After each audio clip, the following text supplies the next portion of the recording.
Stanford offense is a different kind of offense than you've seen this season. But in general terms, how good is the Stanford team compared to others played this season? We have respect for every opponent that we play, so we give a lot of credit to Stanford and how big they played today. But like you said, there's no big difference. They came out and played a little physical, and we expected that. And we just gave up a few big plays defensively that allowed them to score.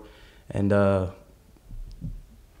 we just got to make sure we fix those things tomorrow after the film.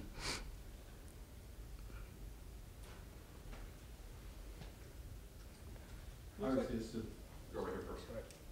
This is the big game. Does that make any difference as you look back on, how you played and the outcome and the atmosphere?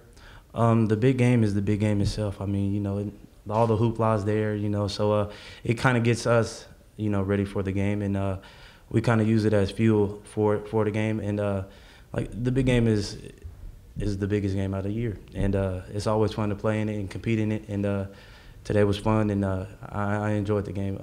Unfortunately, we didn't come out with the win, so we just got to focus on winning now. It looks like a few times today you used a five-man line. What was the thinking behind using that? It also looked like there was a little bit of confusion sometimes with the linemen coming off and on the field and knowing who should come off and on. Was that much of an issue throughout the game? It wasn't much of an issue throughout the game. We had a separate package for to stop the run. That's all it was, and we just needed a few more linemen, and it got the corners and some other guys out of the game, so we can beef it up a little bit and stop the run.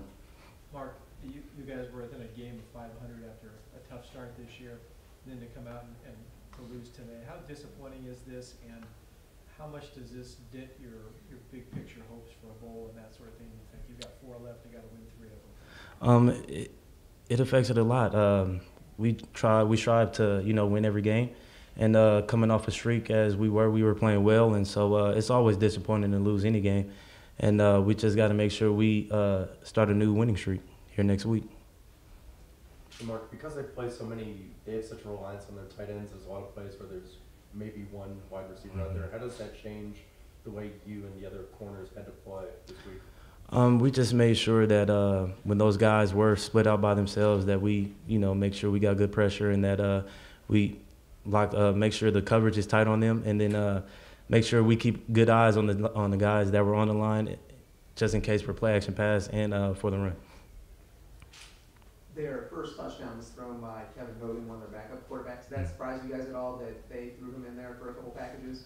No, we throughout the week we saw him come out in a few packages. They were all like wildcat runs or pistol type formations. But yeah, it kind of caught us off guard because he didn't really throw the ball on film. So you just got to expect the unexpected sometimes. Marc, the times you guys were in nickel, did that serve to leave you short when they were running the ball in those instances? No, when the big package wasn't in, we feel confident in our nickel packages or in our base packages that we are capable of stopping the run anytime. So it didn't really have any effect on the play as a defense as a whole, because we're confident that we can stop the run with any of the calls and any of the packages that we have. When Zach Ertz broke loose on that play, looked like he was uncovered. What happened on that? I have no idea. I wasn't even in on that play. I have no recollection. I'm sorry.